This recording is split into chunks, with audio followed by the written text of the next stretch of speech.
What's really going on in Iran?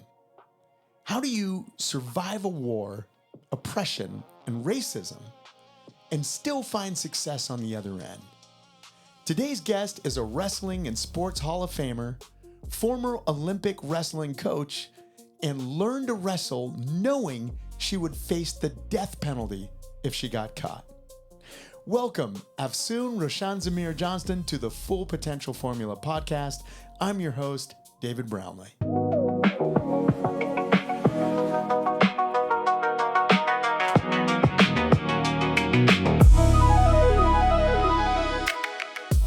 I can't be more excited about our guest today. Listen to this. She's the first world medal winner in women's wrestling for the United States. Okay. 2016, the Olympics, that was in Brazil. She was the coach, the Olympic coach for the women's wrestling team. And she is in both the Wrestling and Sports Hall of Fame as well. Who am I talking about? I am talking about the one, the only, Afsoon Roshanzamir Johnston. And I'm so happy to have her here with us. Afsoon, welcome. Well, thank you so much for having me here today, David. I am very excited to be on the Full Potential Formula with you today.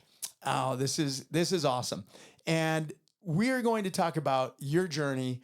Your story is absolutely incredible. What you've accomplished in your life, the things you've been through, the things you've overcome, the obstacles, the challenges, and then ultimately the success that you've had.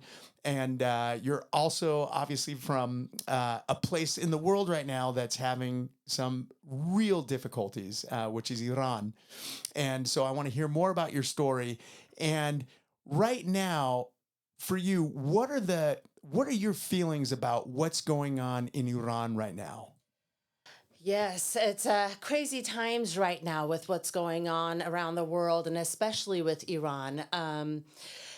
My heart hurts for the Iranian people and what they've been going through, not just in recent years, but really for the last 47 years, right? Iranian people have been under this Islamic regime that's it's a terrorist regime. And more than anything, I know war is complicated. And right now, like I said, my heart really hurts for the Iranian people. But we're also hoping that maybe this is the chance, the opportunity to finally be able to get rid of this Islamic terrorist regime and for the Iranian people to experience freedom and what life was like before, back when it was the Persian days with, the beautiful culture and that was present in Iran. And so I think Iranians still hold on to that hope. But of course, it's just terrifying times for them right now. Absolutely. And, for somebody who doesn't know, maybe some younger people who don't remember what Iran was like before, when it was very cosmopolitan, when it was very free culture, what was it like? Yes, the Iran that I remember as a very young child, like I said, over 47 years ago, was a beautiful country that, was very westernized. Women would wear the latest fashions from Paris and, mini skirts and Iranian women are just beautiful, beautiful women. But also the culture, Iranian culture was, Persian culture, very modern, amazing food. People really enjoyed everyday life. And, of course, all of that changed with the Islamic regime. It was like times were turned back by 100 years. Women were unfortunately, a lot of the freedom was taken away. Women were forced to wear the hijab and burqa. They were limited in many, many things. And of course, when we get into my story personally, I can tell you about what some of my experiences were firsthand and really being in Iran during the time when that revolution took place. I remember it like it was yesterday, where one day I was enjoying all the freedom of, what Iran was like, and the next day, unfortunately, being forced to abide by this extreme Islamic regime's rules.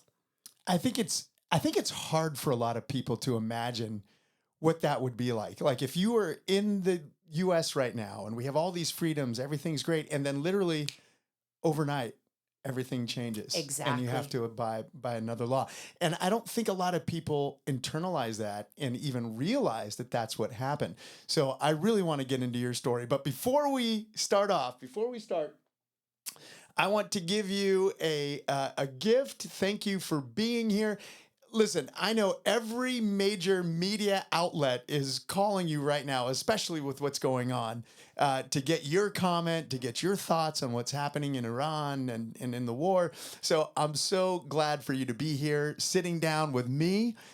This is very amazing, and thank Oh, you so much David, for thank you. being I here. love this hat. Rock star. This is awesome. You're a Thank rock you. star. You're a rock star. I love it. I love it. Thank you so much. My pleasure. My pleasure. So let's talk about you're known for wrestling, but let's go back. What got you into wrestling in the beginning? Because you're living in Iran. You're living in this time when oppression is really starting for women, and now you're going to go into wrestling, which probably wasn't very popular for women out there. Yes, actually, it was non-existent. So to go back a little bit on my story and how it all started, I was born in Iran, and wrestling is actually the national sport in Iran, as long as you're a man. Yes. Iranians love their wrestling, two sports really, wrestling and also football, which is, we call soccer, but in Iran and most of Europe, they call it football. But wrestlers in Iran are like heroes. And so I was actually born to my father was a wrestler in Iran. And so I think as an Iranian man, my father had always hoped and dreamed to someday have a son to follow in his footsteps, someone, a son that he could teach the wrestling technique to and to be a wrestler. Well, I'm an only child.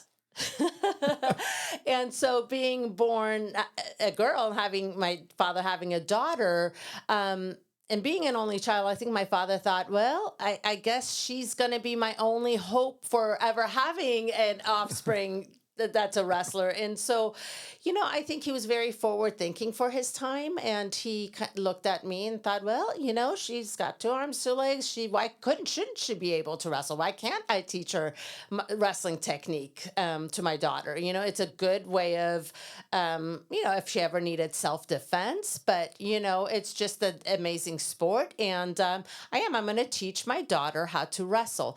And of course, at that time, we're talking about early 70s. That was unheard of for a father to be teaching wrestling technique to his daughter anywhere in the world, let alone Iran, a country like Iran, where, as you said, women and girls were really limited in what they are allowed to do. For example, in Iran, women couldn't even participate in sports or go to an athletic facility to watch athletic competition, to watch a football game, soccer game, or wrestling match. And so you could imagine how, again, out of the norm, out of the ordinary, that was for my father to teach me wrestling moves. And so growing up in our apartment in Tehran, I have memories, very fond memories, of we used to use this beautiful Persian rug that we had in our living room, and that became our makeshift wrestling mat. And Iranian rugs are gorgeous, right? Hand woven with silk in them, and it was just happened to be the perfect size to be a wrestling mat, also. And so, my dad taught me wrestling moves, and we would wrestle around and, of course, break some of the furniture. And my mom would get mad and start yelling at us. And, eventually I think she thought, well, if I can't beat them, I might as well join them. So she jumped in, she became our referee. Oh, that's fantastic. So I grew up just having such great memories of my father teaching me wrestling moves, and really brought me closer to my parents growing up. And you would think that that was norm for every household. And of course, it really wasn't. And of course, it really wasn't in Iran at the time. And so, again, going back to how limited girls and women were at the time, went from like what we were talking about, having a lot of freedom and westernized society and women and girls wearing whatever we wanted, to all of a sudden overnight with the revolution taking place and the Islamic regime taking over. Of course, I couldn't go to school and tell people, oh, my father and I wrestle at home. I think something like that would be cause for them to immediately take us to prison. They had these military guards that would come in and really police how you could live your life and how you lived your life when you lived in Iran, because there was no separation of church and state. So the Islamic rule was what the law of the land was. And with that extremist Islamic religion, women were forced to cover their hair and wear burqas. Women did not have the same or equal rights as a man did. For example, every vote of a man was one vote. The women, that was only half a vote. They were considered half. Women weren't allowed to own property, or even the child belonged to the husband and not the mother, not the wife. I don't know if you remember a movie that came out in the early 80s, Not Without My Daughter, with Sally Fields. And that was what the movie was about, was an American woman and an Iranian man, and they had a child in Iran, and the revolution happened, and she was trying to get the child out. Well, she couldn't, because by law in Iran, the child is the property of the man. Wow, I never saw that movie. It's a great movie. It's a good watch. It's a good Wow. watch. I would highly recommend it, because it gives you a sense of what it was like when the revolution first happened in Iran. And, so for me, living at that time, it was overnight, all of a sudden, being forced to wear the hijab, which was not something we believed in my household. Yet, anytime I stepped foot outside of the house, that's what all women, including my mom, myself, we were forced to do. And in school, it was a much different environment as well. It was a very scary time for a 6-year-old, which is how old I was at the time. I remember starting first grade, and prior to that, I had also lived in Germany, because my father was finishing up his studies and getting his PhDs in Germany. And so we happened to move from Germany back to Iran in 1979. And that was about 6 months later is when the revolution happened. So again, overnight, we went from having this, Western lifestyle to all of a sudden overnight having to abide by the Islamic law and Islamic rule. And so I, in first grade, was going to a German Persian school in Iran. Wow. Okay. Okay. So now you had this Western life that you're living, and you said something interesting, that even if you told your friends at school that you were wrestling in the privacy of your own home in your apartment, that would be grounds for going to jail, even if it was happening. Absolutely. In private. In the privacy of your home, you were not allowed to listen to music. You were not allowed to wear makeup. You were not allowed to dress in clothing of beautiful, fun colors. Like, women were supposed to dress in, brown, gray, black, the burqa. Really no way of expressing yourself, because if a woman expressed herself in those ways, even in the privacy of her own home, if a man's eyes saw her that wasn't a father, or a close relative, even if it was an uncle or an outside man, then she has sinned. Wow. Because she may have turned, the attention of that man's attention into something that's against the Islamic beliefs, which women are supposed to be, put their head down and not be a source of attraction to men. Wow. And when I think about that, like, because it was so sudden, the change, right? Were there some women who said, "No, I'm going to wear my mini skirt and I'm not wearing the hijab"? I mean, was there that kind of revolt in the Resilience. beginning? Yeah. Absolutely. But you just saw what happened recently with the protests and how badly the Iranian regime cracked down on people, and people were met with bullets. Well, that's been going on for 47 years. And so, absolutely, that happened. And as people protested against that, they were met with bullets and they were met with very, very harsh um, outcomes. The major prison in Iran, Evin prison is what we call it. It's notorious. It's a notorious prison. Well, it became known as Evin College, Evin University. And the reason for that was anybody that had a degree or was forward thinking or was, a doctor, a professor, anyone outspoken was then put in that political prison. And so that prison, Evin prison, was filled with the best minds of Iran. And so it got dubbed as Evin University by people Evan University. instead of Evin Prison. Wow. And what would be like a prison sentence for not wearing a hijab or, wearing a mini skirt or something? Well, it would start out with lashings. Just barbaric lashings. But even as bad as even what it's going on today is public hangings. And I remember as a 7-year-old, 8-year-old, when you've seen this image as a 7-year-old or 8-year-old, I can tell you, David, it will never leave your mind. But I remember being in the car and driving in central Tehran, and there would be cranes with bodies hanging from them. And what the Islamic regime would do is leave those bodies after people were hung, leave those bodies hanging so that everybody else, Iranian people, would see that and know that you can't speak up, you can't protest, you can't go against the regime, otherwise that would be your fate.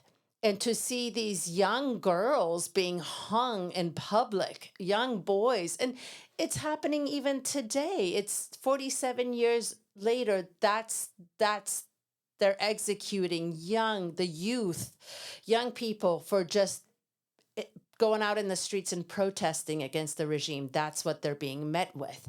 And so, of course, you see why people aren't out in the streets now, or they're not speaking against it, because that would be their fate. So, going back to Iran during that time, it was really crazy times. And then at the same time, there was the war between Iran and Iraq. Happened right about the same time. So not only did we go through this horrible time of the revolution change with the Islamic regime taking over, but we were in a war with our neighboring country of Iran. And let me tell you what war is like. Again, as a young child experiencing what war is, when those fighter, jets fly overhead and those bombs are dropped. And you're watching TV and all of a sudden the red siren goes on and it's not a test of the broadcast system. No. That's when that red alarm goes on. That means you get yourself down in the basement, because in the next 10 minutes, you're going to hear bombs just rattling your house. And I remember, just again, vivid memories. Our windows, we would put tape in the form of an X, because the bombs would be so loud, it would shatter the glass. And so if you put the tape on in the form of X, it would keep the glass from shattering inside, and cutting you. And then we would have full blackouts. And that was done on purpose in Tehran so that the Iraqi fighter planes flying overhead wouldn't see the lights and wouldn't know that that's the city and this is back in the early 80s. Technology wasn't the same, I'm sure. But so if they would see the lights, they would know the city's right there and then drop the bombs. And so I remember going to school the next day and, half the seats would be empty. And that wouldn't be because my friends were sick and staying home. It was because their house got bombed and, they were no longer alive to be in class. But, life went on and we still attended classrooms and, it just was crazy time. And then, of course, war brings a lot of other things with it. So we didn't have food rationings. They would be out of bread, milk, meat, things like that, staples. I mean, we got a little glimpse of it during COVID era, right? When COVID, the pandemic hit, and we would go to the grocery store and we would see there was no toilet paper. Imagine what that was like during war, where you would go to a store and there was no meat, there was no, fruit, vegetables, anything like that. And it was just a rough time, hard time to be living as a child. And so yeah, coming home and having that time with my parents on our Persian rug of being the wrestling mat, like those were the happy memories of my childhood. That was almost like your refuge, right? Exactly. And, that was one of the questions I was going to ask you, because a lot of times when you have athletes that are very good in a sport, it was the parents, like the mom or their dad or somebody who pushed that sport on them. Did you ever feel like the sport was pushed on you at that young age, or was that something that you really wanted to do? Absolutely not. What I say about the sport of wrestling, and of course I'm biased, but I say the sport of wrestling is so hard. It's so tough that you really can't, if you're successful at it, you're not doing it for anybody else but for yourself. It's a tough sport, and you got to really love it, have the passion for it. And really, as a wrestler, it becomes your lifestyle. And that's what it takes to be successful. Absolutely. And, it's so funny. We're both parents, and I've got a 11-year-old daughter and a 13-year-old son. But when my daughter was maybe like 3-4 years old, she's always loved jumping off of stuff and somersaults. Like there was a time where she couldn't just look at a hallway and walk down the hallway. She had to cartwheel her way through the hallway. Yeah. And you're just like, that's just my daughter, And we had this couch in the living room, and one day she goes up there, and I'm on the other side of the living room, and I look at her, and she jumps off and like falls on her head and just like collapses her body, and I'm like, no, what happened? And she's crying. And then she looked at me dead in the eye and she goes, Daddy, I think I know how to do it now. And she could back up onto to the couch and try it again, right? And that's awesome. And that's when you mentioned the word passion. Yes. Right? The 4 Ps of the full potential formula are these things that I believe you have to have. Like when companies bring me in, they'll say, David, can you help us with our performance, right? And that's the 4th P. So whether it's increasing their revenues or improving the communication or those things, that's when they bring me in. But what I found is that there's 4 things in total, but there's 3 other pillars, and that's purpose, passion, and people, and then performance. Mm-hmm. So when you have the passion for something, now you've got that thing, it becomes your lifestyle, right? Absolutely. And you get up and you go.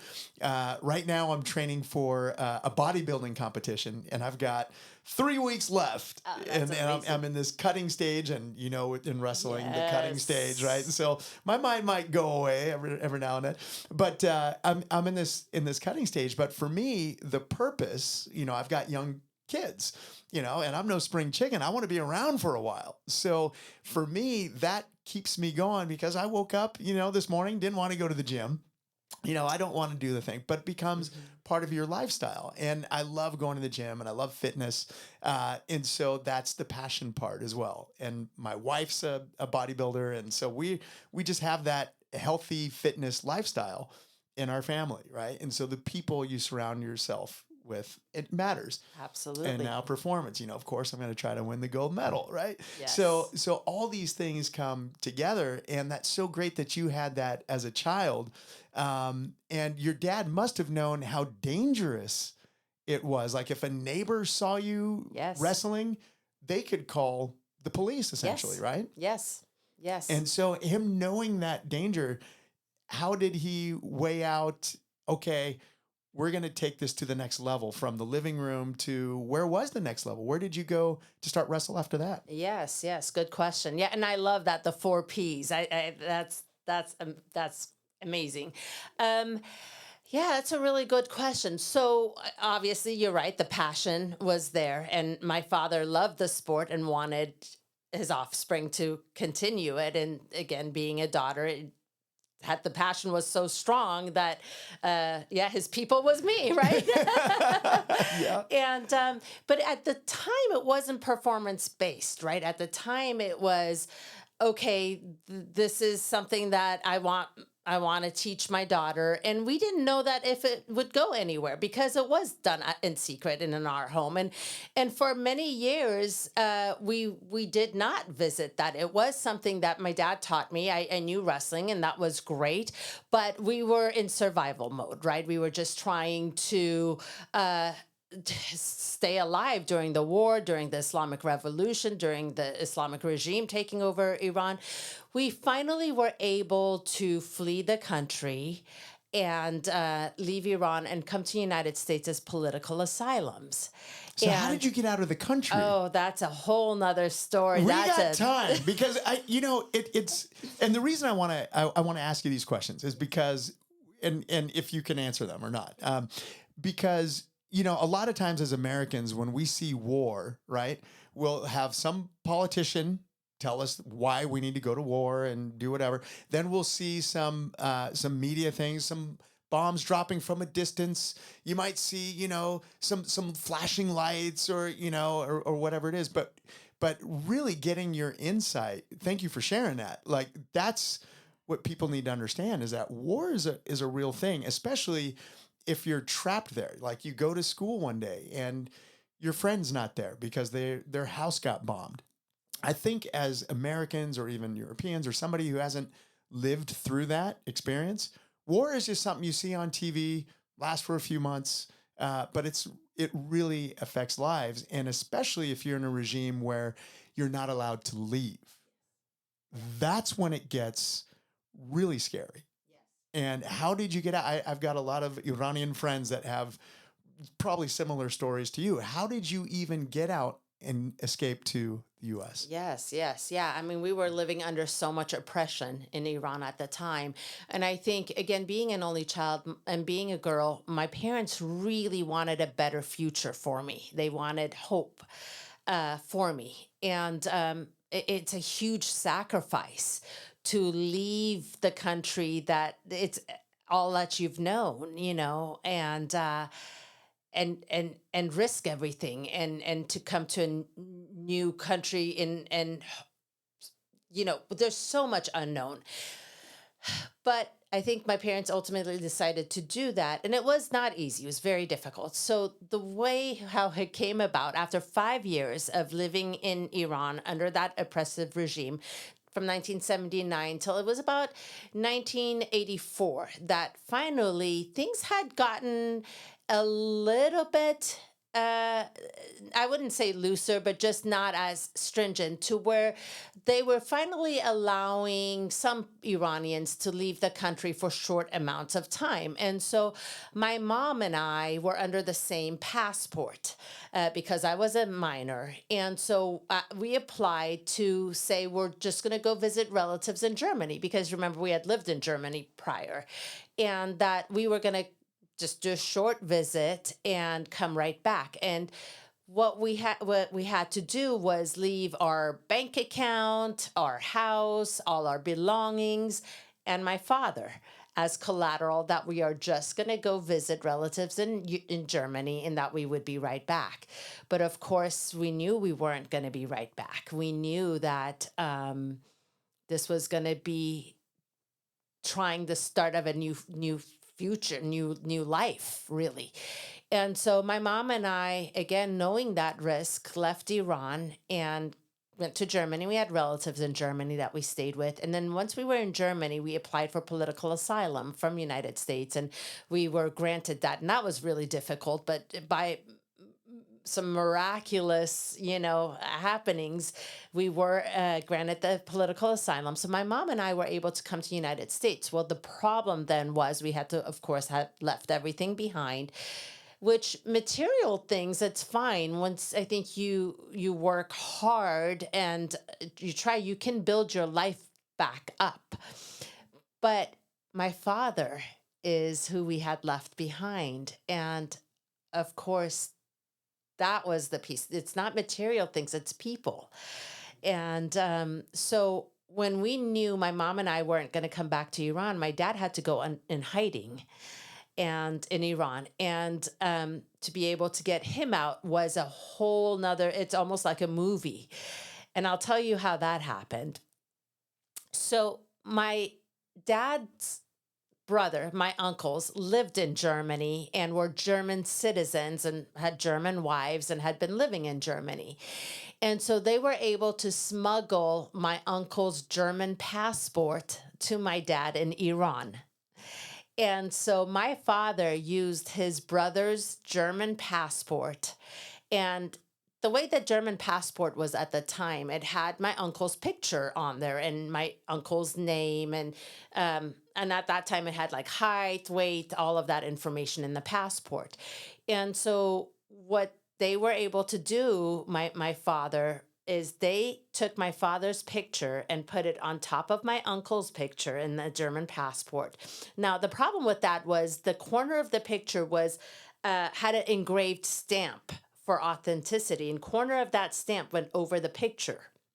So what they had to do is once they put my father's picture over my uncle's, they had to make out of cement that part of the stamp to cover my father's picture to make the passport look authentic. So really what happened, it was my, uncle's German passport with my father's picture. And so my father used his brother's passport, German passport, to get out of Iran. Now, here's another movie I'm going to throw at you. I don't know, have you seen the movie Argo? I have seen Argo. Okay. Do you remember the scene where it's in the Iranian airport and the film crew is trying to get out and they're showing their passport and their hearts are beating? Are they going to get caught or are they not? Are they going to pass through? That's literally what my dad was going through. He had given them the passport, which he knew was a fake passport. That wasn't him. It was his brother's passport with the, forged his picture over it. And my father was wearing these, because my uncle's taller, he was wearing these boots that had like heels on them. He was wearing his hat that made him look taller. And, his heart was racing because if he had gotten caught at that moment, if the Iranian government would notice that this is a forged passport, that would have meant an automatic death sentence for my father. My father would have been one of the people hanging from that crane, Automatic death sentence. Automatic death sentence is a forged German passport, trying to get out of the country of Iran when your wife and daughter have already, he was already on the radar, right? He was but he was on the radar, not his brother. In that moment, he was his brother. Wow. And so it's like a movie. So he ended up getting on the plane. And back then we didn't have cell phones, right? So it wasn't like he could call and say, I made it. So we were in San Jose, Northern California, anxiously waiting by the landline, waiting to see what kind of call are we going to get?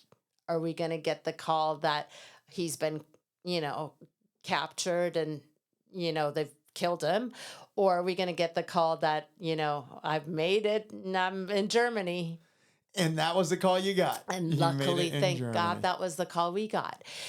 So, yeah, very, very dramatic times. But once he got to Germany, we still had a lot of issues because now he didn't have an identity, right? Because he had taken on his brother's identity. So at that time, with no money, because we weren't able to get any of the money out of it. I just remember leaving Iran. When I was leaving Iran, my mom just loaded me up with like gold bracelets and all the jewelry to wear. And I remember we had hid some cash in this hairbrush that we had behind the old school 80s hairbrushes that had the little sponge thing you could hide it underneath.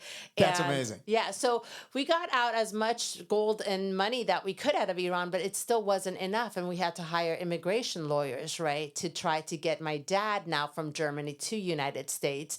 And even though he didn't have any kind of legal paperwork to try to prove our case that, his life would be in danger if sent back to Iran. And, this is in the 80s. So to try to get political asylum. So it took about 9 months, but finally was able to get the political asylum paperwork and have him rejoin us. And for the first time, So come to the United let me States. ask you about time frames then. So when you and your mom were in Germany, how long were you in Germany for before you went to San Jose? So that was not very long, maybe 2 months at most. And a lot of Iranians at the time that were trying to get political asylum and come to United States at the German embassy and at the US embassy, they were denied. And I remember my mom telling the story, and I do remember some like, again, I was young, I was 10 years old, almost 11 years old, but I remember exactly the day it happened. I remember we were sitting it was the US embassy, I believe, and there was about 30 other Iranians sitting there trying to get the visas for United States, to get that political asylum. And one after another, they would go into the office, and we were all in the same waiting room, and they would come out of the office and shake their head. Nope, didn't get it. Nope, didn't get it. Nope, didn't get it. And I want to say we were like towards the end. And like I said, my mom and I were on the same passport. We went in, and I remember I looked up, and I had these 10-year-old big brown eyes looking up, and I don't know what it was, but the controller, the person in charge, we got the only visa that day out of the 30 something people that were in that waiting room. And it was even unlikely to get a visa when it's a mother and child together, rather than a single individual. So when we walked out of that office back in the waiting room, my mom said, "We got it." Everyone's jaw just hit the floor. It was like a miracle had happened. Like it just was meant to be. But It maybe was a miracle. Maybe it was meant to be. Isn't that amazing how those things in life happen? Yeah. It is amazing. And who did you know in San Jose? Where did you stay? Yes. So in San Jose, I had two aunts, two of my mom's sisters, that even prior to the revolution, from years back, had come to United States and were living in United States and studying, and they were in San Jose area. And so here's a funny story is when we got the visa to come to United States, it was so unlikely for us to get a visa. It was, like I said, it was a miracle that my mom kept it a secret from her sisters, my aunts, and wanted to surprise them. So as soon as we got the visa, my mom booked the flight from Germany to San Jose.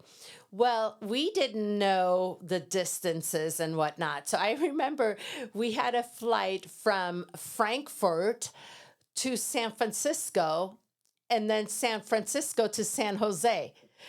And for people that are California residents, you don't take a flight from San Francisco to San Jose. It's literally a 1 hour drive.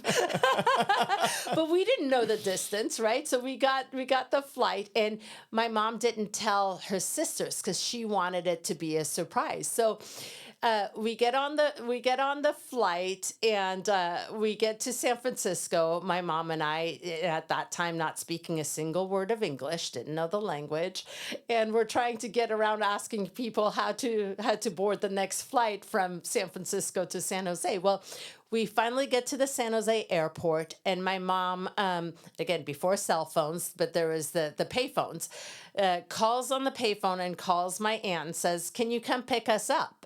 And my aunt's saying, what, just in shock. "What do you mean?" She's like, "We're here. We're in San Jose. Come pick us up." So it was just such a serendipity, for that to happen, and for us to be able to get out of Iran and ultimately eventually settle in San Jose. And how much longer from then was it until your dad was able to meet up with you?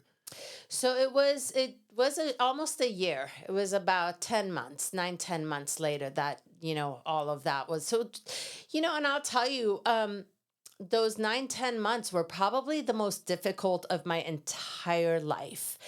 Harder than the time during war, harder than, because as an immigrant, it's very hard to be a first generation immigrant, leaving everything that you know behind, coming to a new country where you don't speak the language, you don't know the societal norms, trying to fit in. It's very hard. And again, we had left everything behind and living with, my aunt. Luckily, my aunt had been established. But they gave us refuge for, my mom and I to stay with them. But, I think we got into United States, into San Jose, on a Friday, Thursday or Friday. And I started school that Monday, and here I was, again, talk about changes overnight in Iran.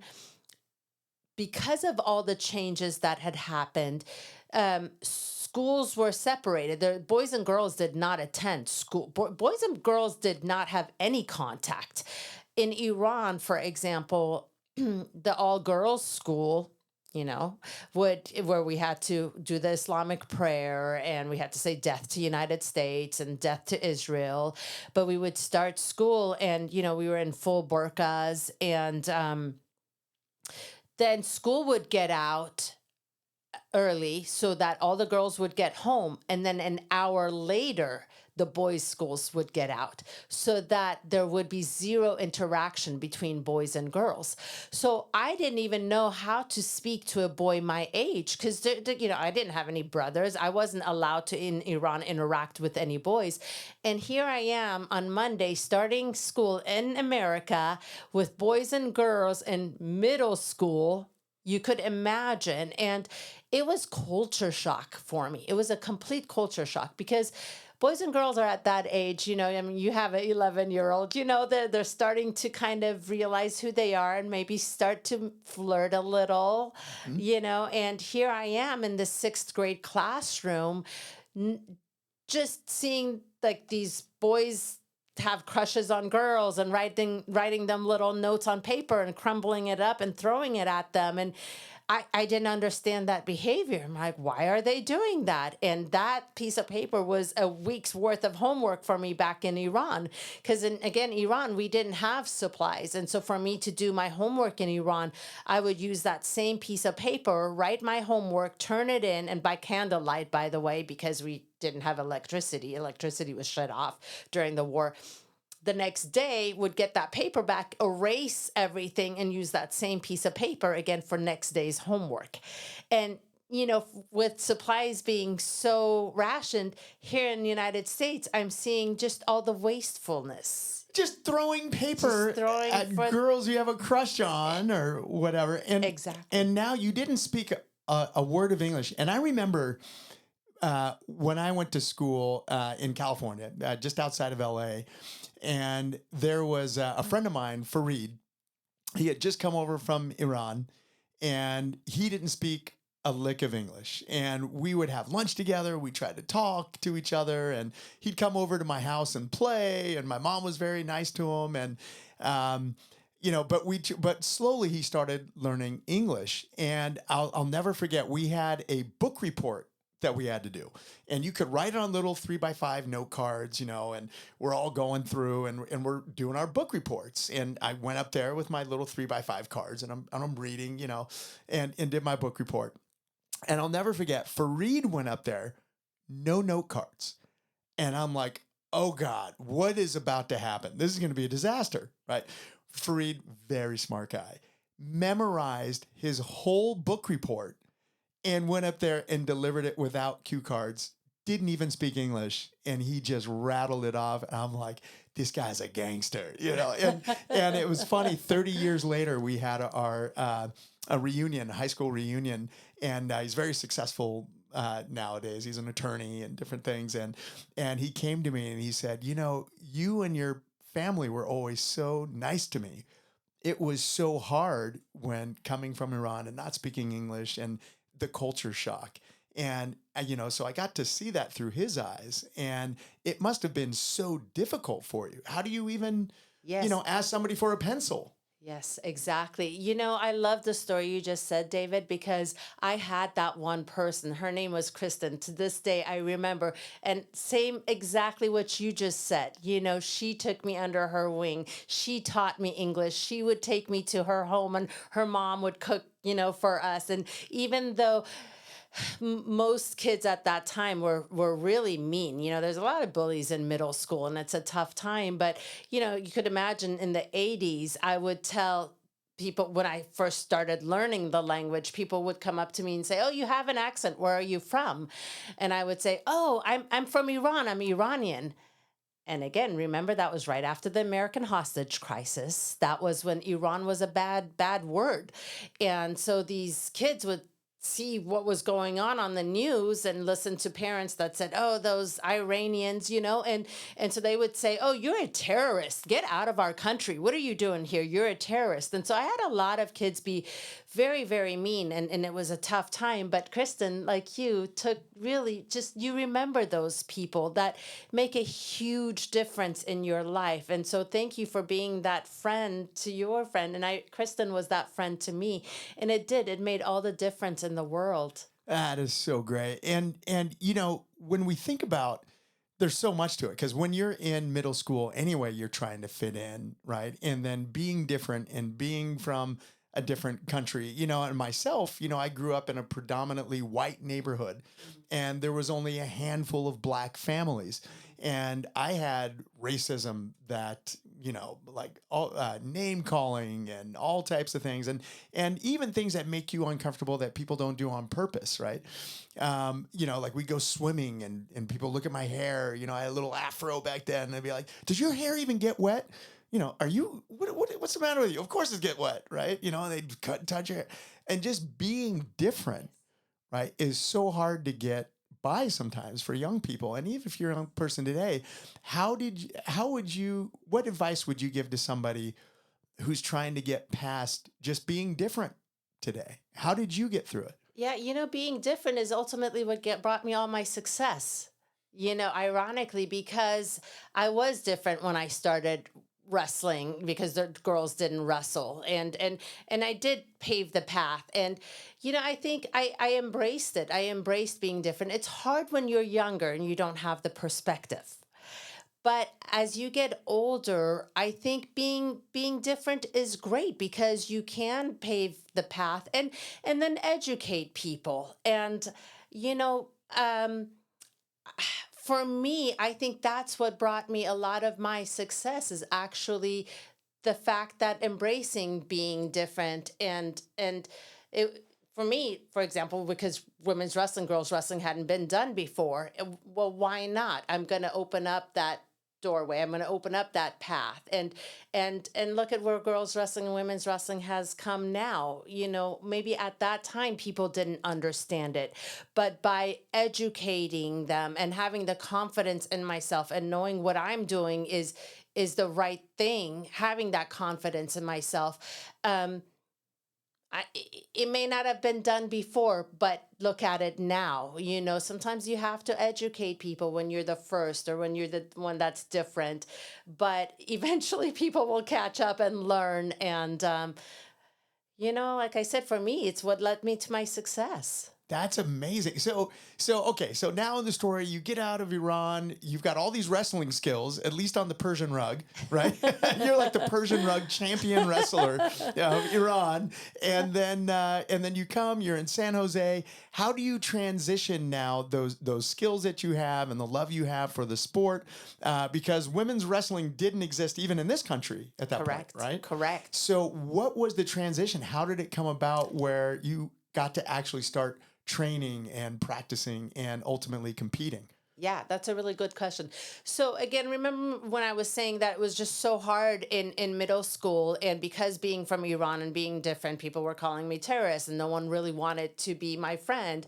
Well, the one thing that I had going for me was athleticism. And so when it came recess time, all of a sudden I was the kid that, even though I didn't speak English well, and even though I was different, but yet they wanted me on their team, their sports team, because I was, athletic. And so I found, for me, that was my way of belonging. That was my thing that I could tap into, that my strength, that would help me fit in. And so the athletic, but I also wanted to fit in and be the all-American girl. And so what was the normal thing for girls in the 80s to do to be popular was, at the time, cheerleading. So I thought, okay, well, I'm going to go out for the cheerleading team, and try to fit in that way. And my high school, what happened was, during the winter season, half the cheerleaders would cheer for basketball, and then the other half would become what's called as stat girls, or they called them, where they would keep stats for the wrestling team. So as I started doing that my freshman year, I'm watching these boys wrestle at Independence High School, which was a powerhouse of a wrestling team. And I was like, wait a minute. I know how to wrestle. My dad has taught me all these wrestling moves. Why am I cheering for these boys when I could probably beat them? And so it was some funny things happened along the way, but ultimately I went up to the high school wrestling coach, and imagine at that time I'm weighing about 98 pounds, and I'm this skinny girl in this cheerleading outfit and going, "Hi, coach, I want to go out for your boys' powerhouse wrestling team." And you can imagine that coach taking a look at me going, "Silly girl, wrestling's not for girls, we're looking to win the state championships here." And but the thing that was happening at that time was Title IX was big. And so because of Title IX, by law, legally, if a program of equal wasn't available for girls, then girls by law could participate in boys sport. And this applied in wrestling. There was no girls wrestling. And yet there was a boys wrestling team. So what Title IX allowed me to do, so by law, the coach couldn't say, "No, you're not allowed on my wrestling team." But what he thought is, okay, how can I get this girl to go away? Exactly. Like Right. he legally can't tell you not to do it, but he could legally roll his eyes. Yes. And like, how are we going to keep her out? Exactly. So he looks at me and goes, "Oh, you're Iranian, right? I bet your Iranian father isn't going to allow you to wrestle." And that's the whole funny thing, because I'm thinking, oh, he does not know my father. My father's whole dream and hope has been to have an offspring that's a wrestler. You should call my dad. That's exactly what I said. That was exactly what I said. I said, yeah, you should call my dad. And so, I think later that night, I go home and I tell my dad, "Dad, I want to go out for the wrestling team, and the coach is going to call you and ask your permission." And so the coach calls my dad, and my dad in his thick Iranian accent goes, "Oh, I love my daughter wrestling. Yes." And of course, it was completely not what the coach was expecting. Total silence on the other end. Just to see his face would have been priceless. Just to see the coach's face. Exactly. So, the next day, I show up, and I didn't know what I was in for. It was not easy. It's a tough sport, and sports it's tough at any level. But I think at that time, there was so much against me. Right.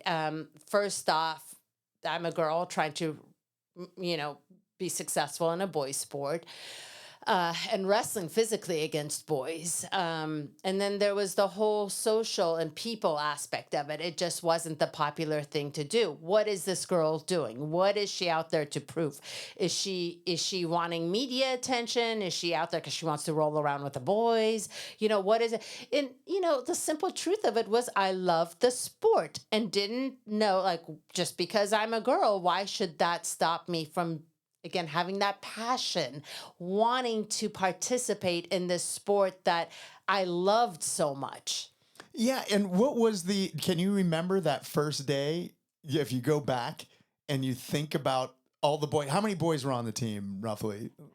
Yeah, a lot. So I would say, so the way it worked was the coach said, okay, and this is how he would run it. He would say, okay, I'm not going to cut anybody from the team, but you guys are all going to cut yourselves. And what that meant is he would have tryouts, and tryouts, the practice would be so hard that it would be more than, it's not a physical breakdown, it would be a mental breakdown, right? So until five wrestlers would say, oh, this is too hard. I don't want to do this. And they would storm out of the room and slam the door. And so the coach would be like, okay, 5 guys quit today. try out again tomorrow. And he would do that for a whole week until enough people cut themselves from the team, which didn't have, those were the people that either didn't have the passion or didn't want to put in the work Yeah. ethic, right? Or didn't just wasn't important enough to them that they would quit. And so the coach wouldn't make those cuts. He didn't have to make the cuts. He would let the wrestlers, the athletes really cut themselves. And so I knew that no matter what, it was up to me now whether I was going to make this wrestling team or not. And I remember even the first day, we're just running and running to where we couldn't run anymore. We're crawling, and we were in this wrestling room, which was the size of about this room. And for the listeners that don't know how big this room is, it's not a very big room, and the walls are covered by wrestling mat. And the reason the walls were covered by wrestling mat is we would slam each other into the walls, and so you had some cushioning with it being wrestling mat, but then we would sweat so much there was literal puddles of sweat underneath us. And so as we're trying to get a grip on the mat, our wrestling shoes would be slipping and sliding because it was just puddles of sweat. And until you physically thought, I can't do this anymore. I can't. But again, mind over matter. Your mind is amazing in what you can do. And a lot of times it's not your physical, your body that limits you. It's your mind that limits you, right?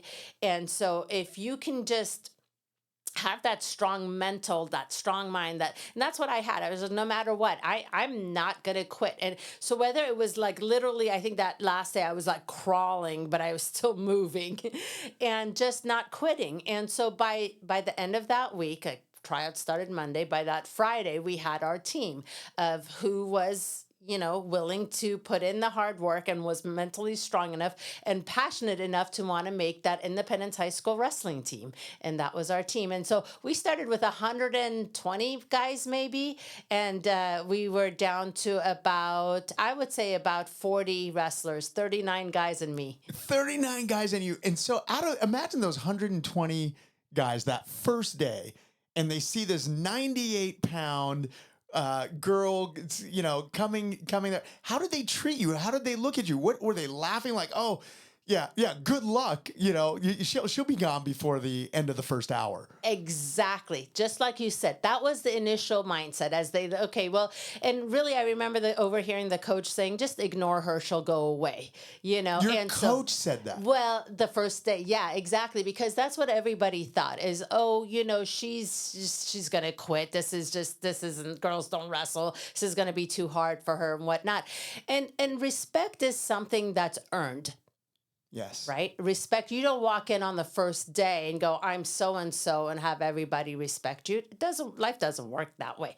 Respect is absolutely earned. And so, and I didn't necessarily do it intentionally. I just had the passion for the sport and wanted to do it. But every day that I showed up and stayed and didn't quit, and worked hard, and I always made sure that I was the very first person in that wrestling room and I was the very last person to leave. And that in between that time, I knew I was going to work the hardest. And I knew that's something that I could control, my work ethic and how hard I worked. You saw some guys that would take extra long time tying their shoe or whatever so that they wouldn't get back in the run, or whatnot. And I just always knew that if I did that, I would just be cheating myself, that really I knew I had put in the hard work. And by putting in the hard work, that's what makes you build confidence in yourself.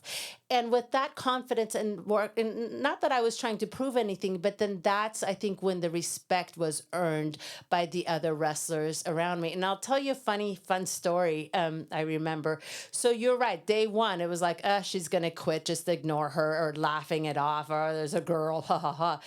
By the last day, when I was still one of the ones standing, I think I had earned the respect, but how I knew for sure is that following Monday, first day of official practice, And practice was after school. So the bell rang 3 o'clock, school's out. And now we're all outside of the wrestling room waiting for the coach to come and open up the wrestling room.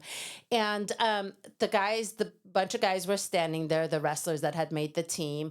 And I remember walking up to them and kind of still unsure of like where I stood with everything. And one of them, the team captain, actually turned around and threw this crumpled up like piece of white cloth at me.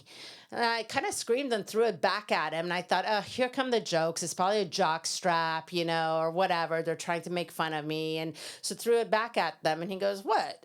Word, we'll give you a shirt and you don't want it? And I'm like, wait, what?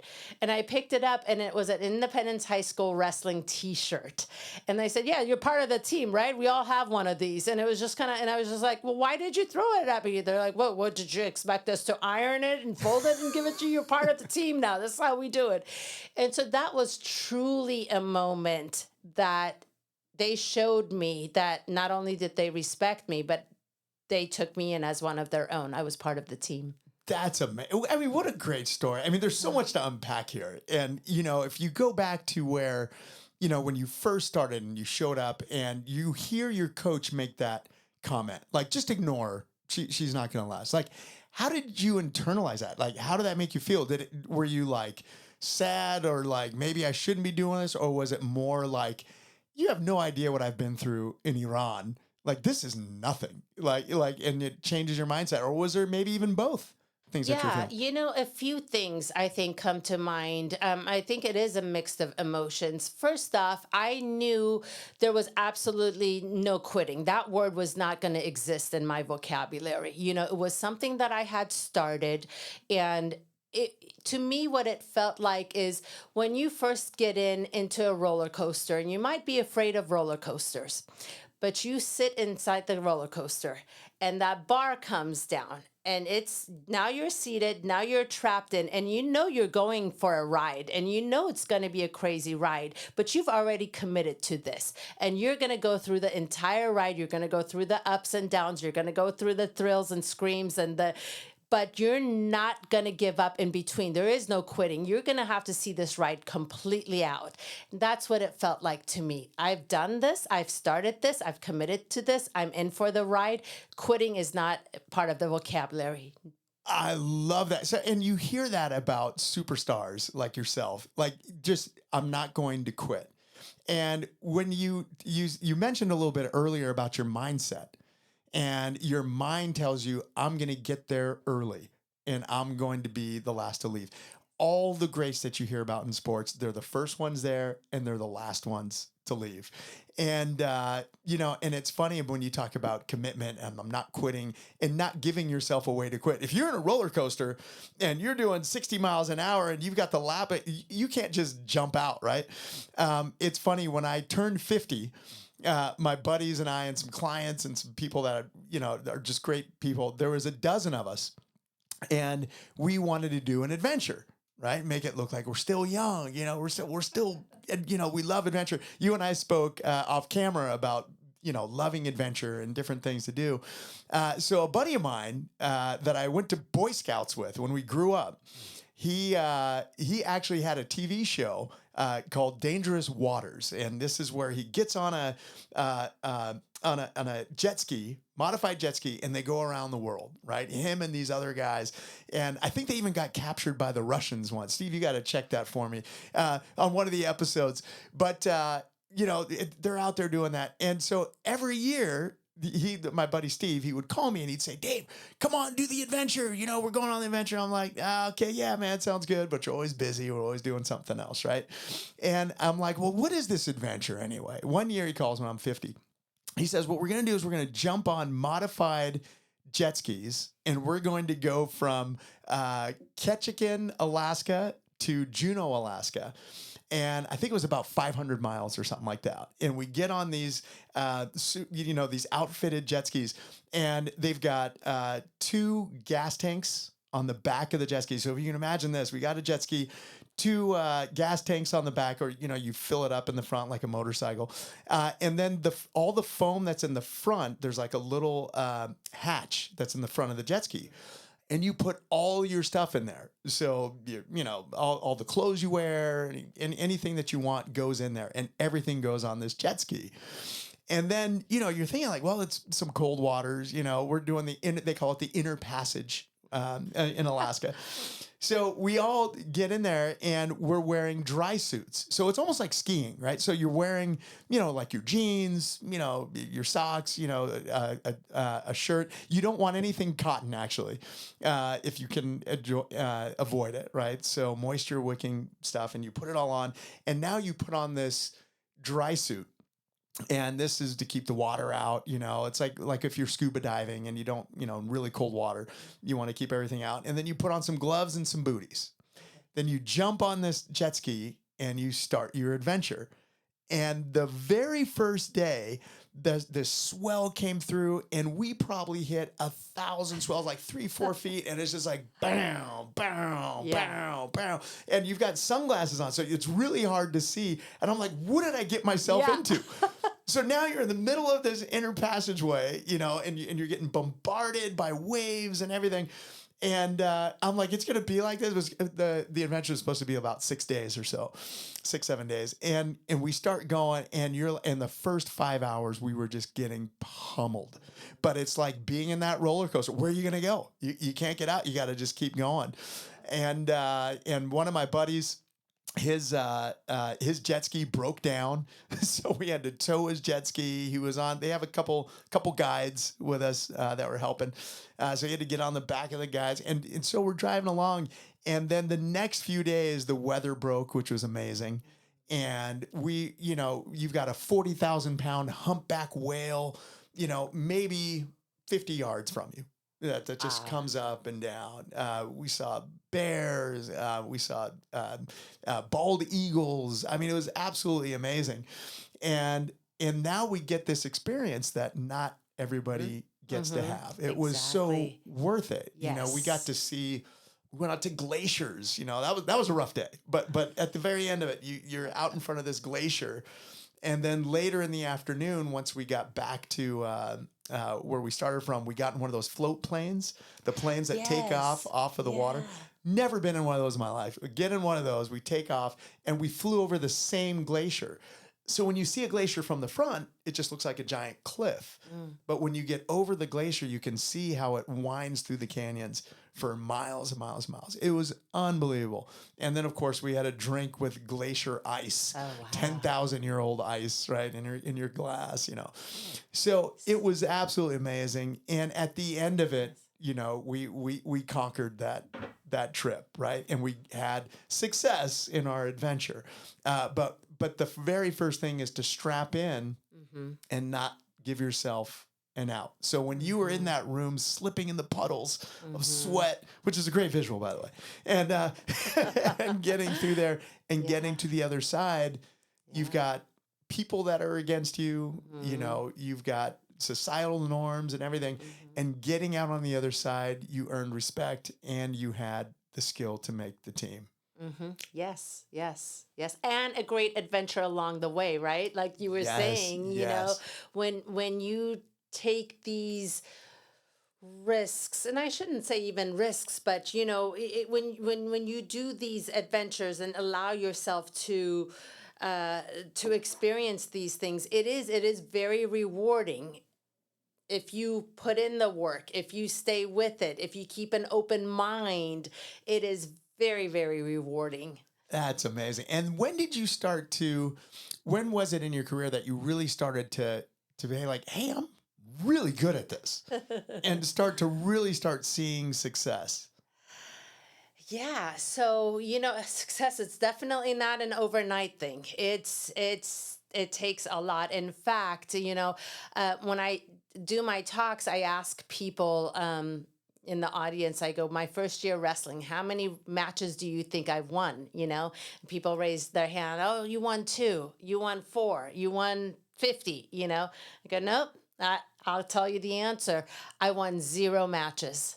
My first year wrestling, I lost every single match I wrestled. Sure, I knew the technique from what my dad had taught me. Sure, I loved the sport, but it was my first year year really wrestling against competition, and my competition was boys, right? So here I was, a 98-pound girl. I may not have had the strength. I may not have had just the competition stamina. There might have been, the mental worries wrestling in front of a crowd. And here I mean, I would hear again from the crowd as I was wrestling, hey, girls should be playing with their Barbies. What are you doing out there?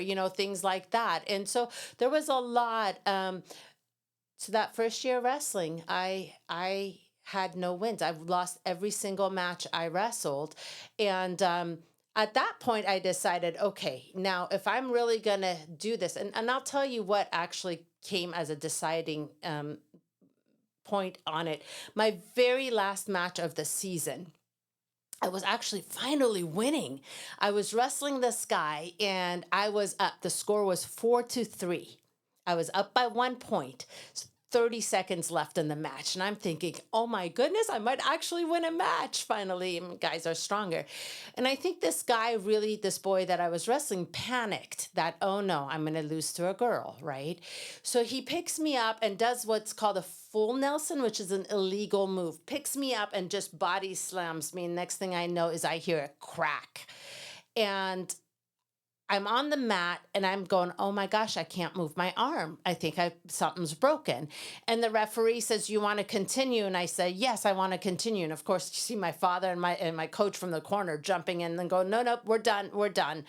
And so my dad takes me home, and I'm clearly in pain on the ride home, and I'm holding my shoulder. And we get home, and it happened to be Mother's Day, actually. And I go, hi, Mom, happy Mother's Day. So where's my insurance card? So we go to emergency, urgent care, whatever it was. And sure enough, I had a broken collarbone is what it was. And so I remember taking care of it and whatever. But then everybody pretty much said, yep, we knew she was going to quit. And that's the end of her wrestling career. And yep, an injury. And girls, get hurt and they're fragile and whatnot. And I thought, you know what, if I had many of my other teammates that had injuries during the season. And if it had been a boy that had at that time gotten injured, everyone would say, like, okay, that's normal. That's sports. You get injured, work harder, come back even stronger next season. And the fact that I'm a girl, even though I put in the hard work, I mean, challenges, things like that, obstacles come along the way. But why are you assuming that I'm going to quit because of this? Whereas you wouldn't have that assumption against a boy quitting, or after getting injured. You would say, encourage them, get, working hard, heal up, come back. And so that's what I decided to do. Again, I think challenges and obstacles get thrown in at you all the time. That's just life. It's what we decide to do with those challenges and obstacles. Are we going to be a victim of it? Are we going to say, oh yeah, woe's me, I broke my collarbone, this is too hard? Or are we going to say, no, this is going to make me stronger? I think obstacles and challenges and hardships is what builds character. That's what makes you stronger. That's what teaches you resilience. And so I think for me in that moment, I thought, okay, more than any time previous, I wanted to wrestle and I wanted to get good and I wanted to overcome that obstacle.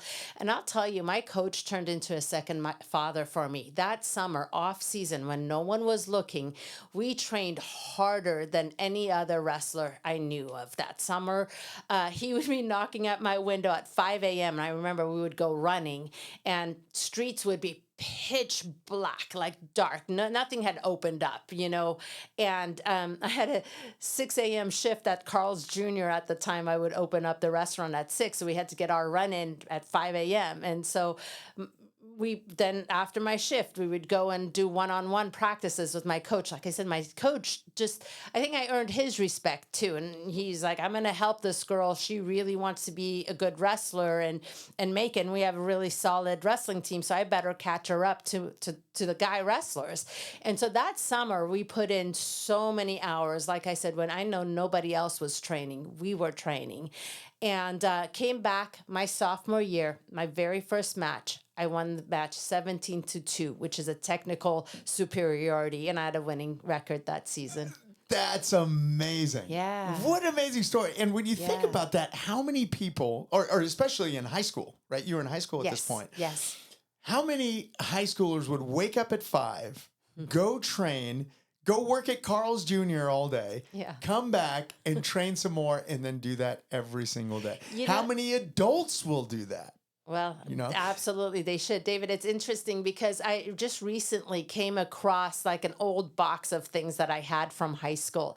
And in it, I found a journal and that I was journaling during that time when I was training.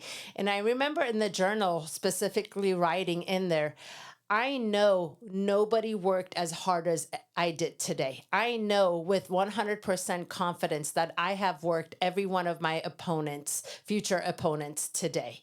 And having had that work ethic and reading that and journaling that, and then I saw the goals that I had written for myself, short-term goals and then long-term goals, and sticking to that even back in high school.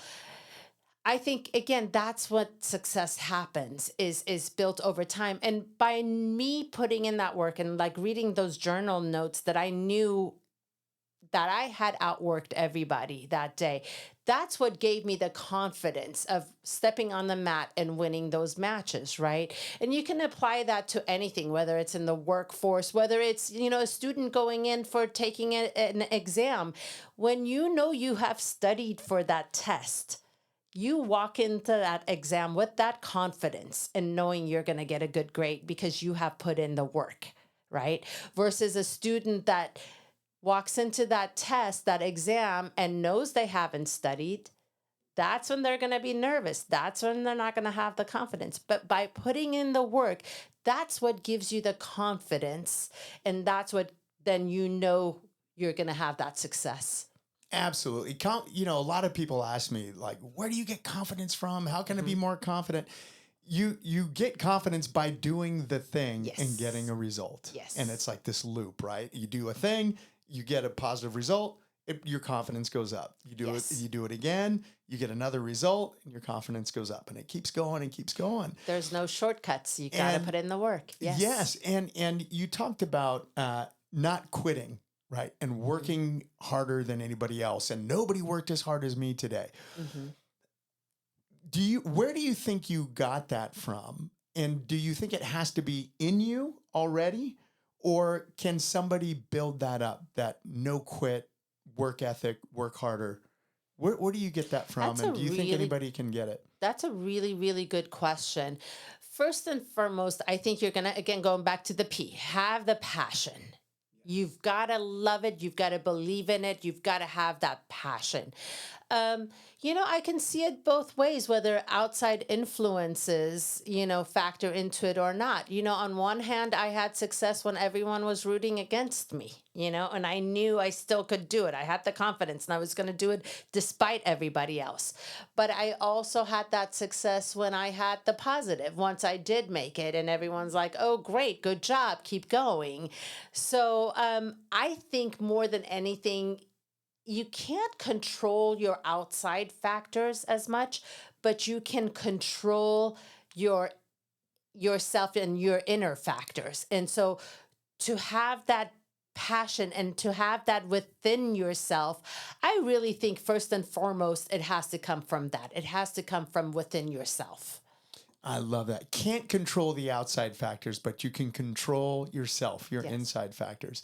And because that's got to be so hard when people are just throwing hate at you and trying to discourage you and trying to get you to quit. Yes. Like they want you to quit. They're rooting against you. And so many athletes, they've got something inside of them like, oh yeah, and that becomes fuel for them. Yeah. Did that become fuel for you, or was it just something you tried to block out, or? I think a little bit of both. Maybe it became fuel for me at the time because there was so much negativity around what I was doing. What is this girl think she is doing? In fact, again, this was, in the 80s, early 80s. And I remember one of my matches made the front page of the San Jose Mercury News sports section, right? And back then, it was before the internet.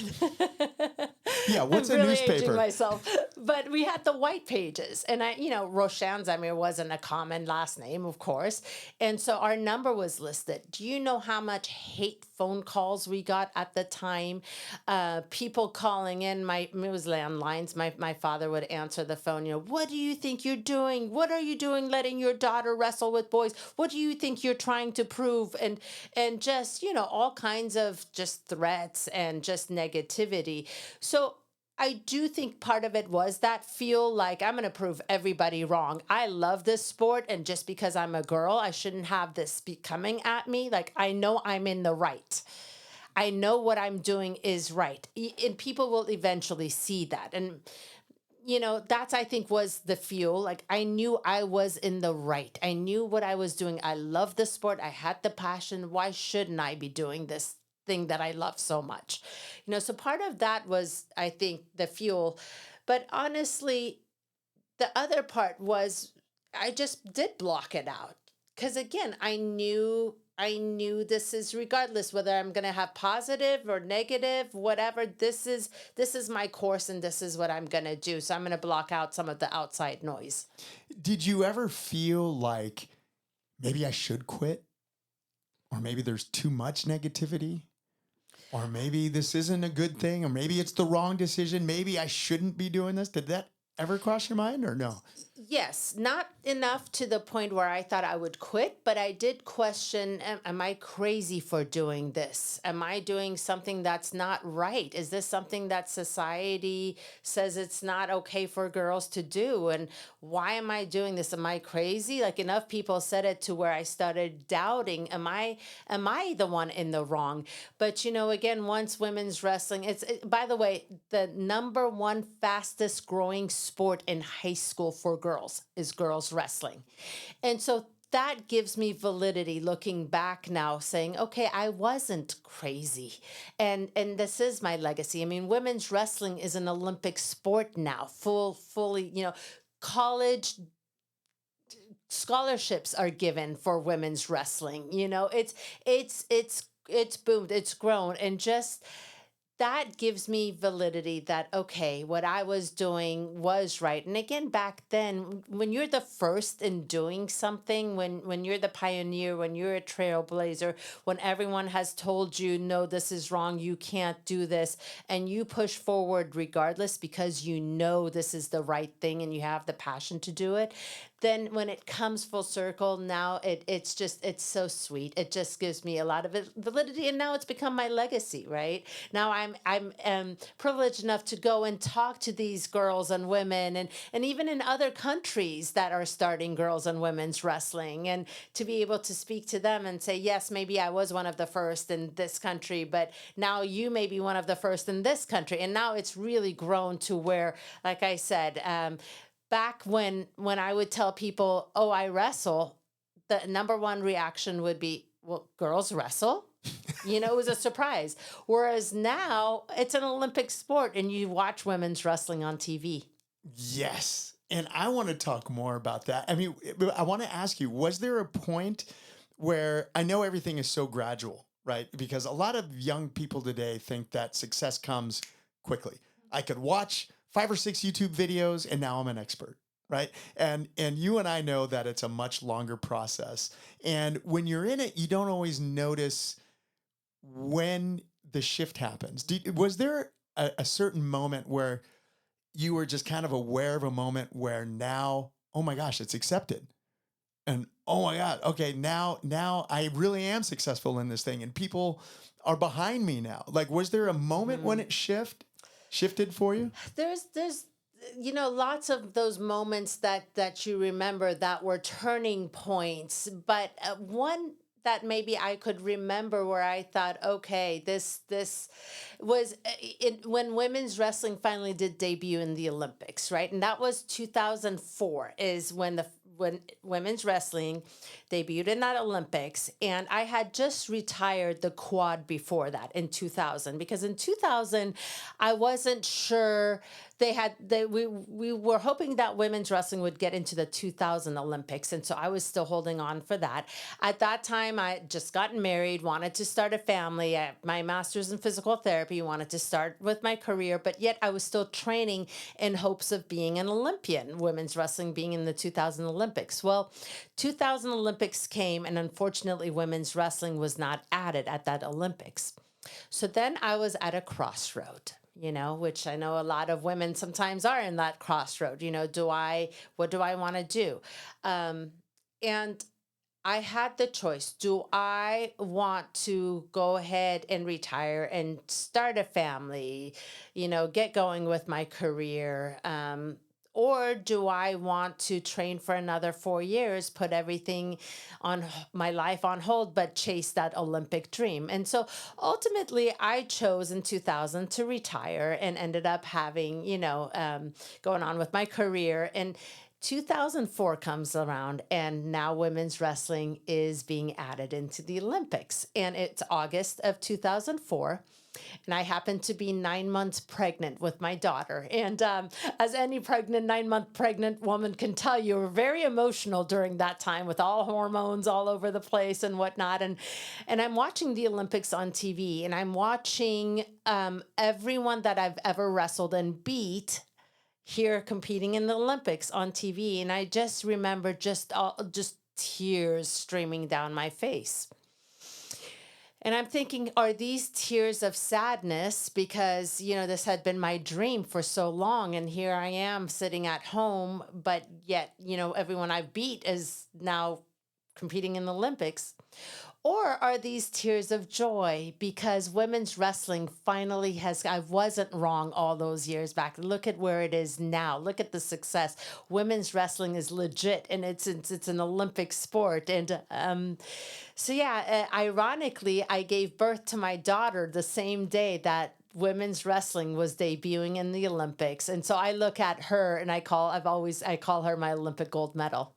That's your Olympic gold medal. My Olympic and gold I medal. happen to know that same day is my day of birth. August 9th is a great day. It's absolutely amazing.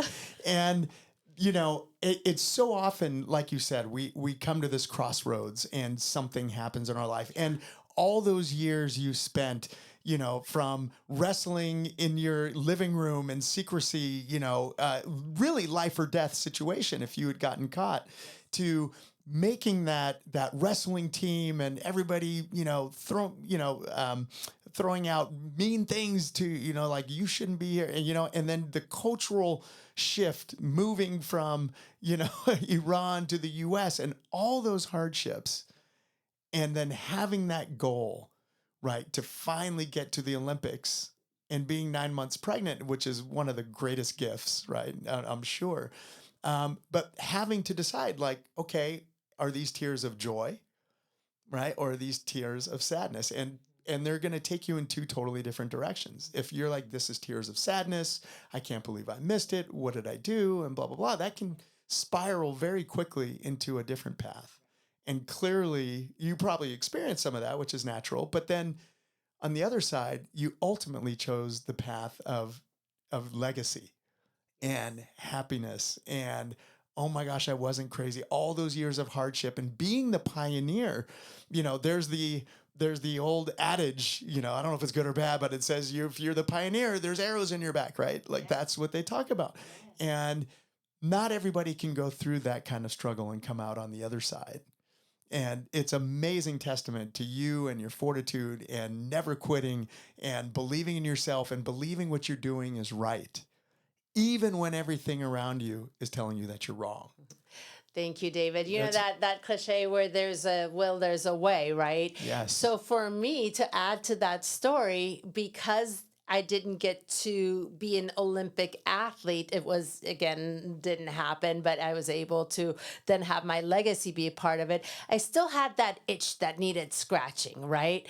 And so I was like, okay, how can I still have the Olympic experience be a part of my life?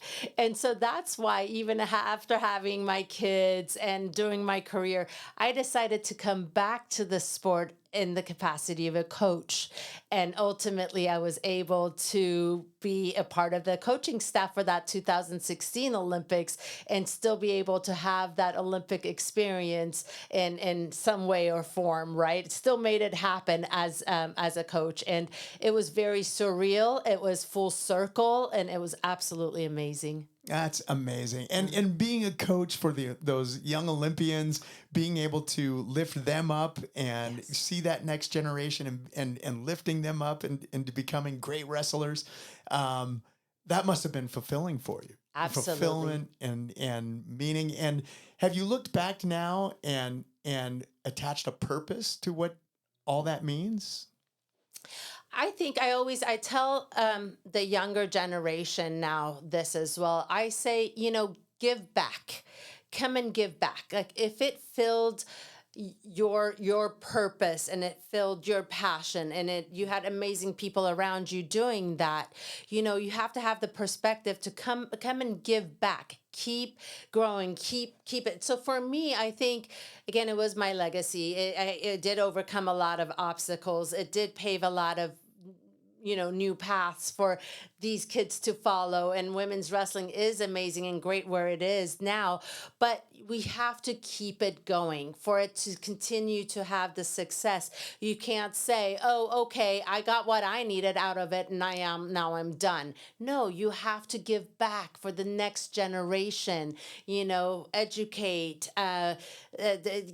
empower them, teach them, and get them to follow your lead, because guess what? They're going to be in your shoes and hopefully lead the generation after them. And that's how you keep it going. So don't check out. Definitely come back and give back. That's amazing. And a lot of times, we talk about athletes are inspirational, right? And we aspire to be like them, I think what you've done has opened up a new perspective, because perspective is that reality. Should be your fifth P. That should be the fifth P, is perspective. Because I'm always talking about perspective. Perspective is reality, right? Yes. There's five exactly. P's now, ladies and gentlemen. The fifth P, perspective, right? And hey, maybe this is possible for me. Maybe I can do this. And to have you being able to come tell them, yes, this is possible. Yes. And what I've done and what I've been through, there was a purpose to it. Exactly. Right, and be able to contribute and serve is absolutely amazing. I love and I think it's great that now at the end of this journey, you get, well, not even the end of this journey, at this point in the journey, you get the Hall of Fame and different things that you've created in your legacy. And there's more things that are coming, more projects. I don't know what projects we can talk about or not talk about, but your story is so incredible. What you've been through is so incredible.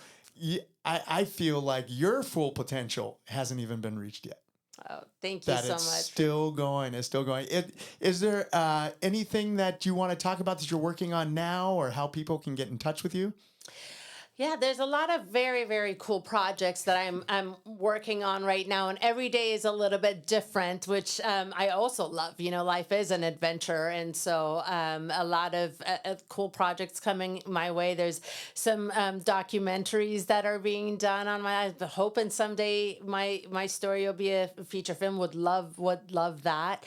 And then there's different projects within the wrestling world that I'm also working on, hoping to really open up some doors to girls and women in other regions of the world, especially the Middle East, again, where a lot of girls and women don't have, it's under either living under oppressive regimes like Iran, or just are limited in what they're able to do. And so hopefully through the sport of wrestling, opening up some doors for those girls and women. Afsoon Johnston. I think if you Google it, there's a book that's out there that's under a website, AfsoonWrestling.com, I believe it is, that you could order the book. Very limited amounts left on there. I think they're getting sold out pretty quickly. But yeah, being on your show, Full Potential, this was amazing. And hopefully my story can be shared and listened to in that way. Absolutely. And I have a feeling that after this podcast, you're going to sell out of the the books, and there's going to be a lot of opportunities for you. And what I didn't mention is that you're a speaker as well, and I'm a speaker, and we both met giving a speech for a Fortune 50 company. And so if anybody out there wants to hire you to speak as well. Yes, absolutely. That's one of the things I'm really enjoying doing. I do keynote speaking for high schools, companies, women's leadership groups, really anything and all.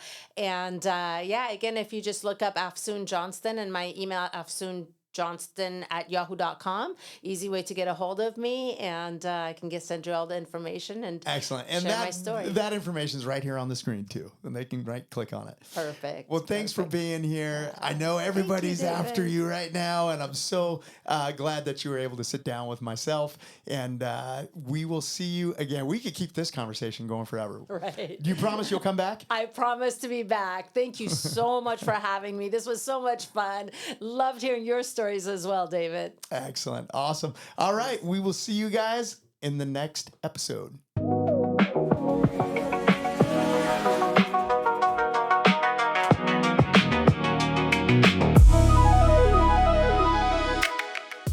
I created the Full Potential Formula podcast to help you unleash your full potential. Hit the like and subscribe button, and we'll continue to create content to help get you there.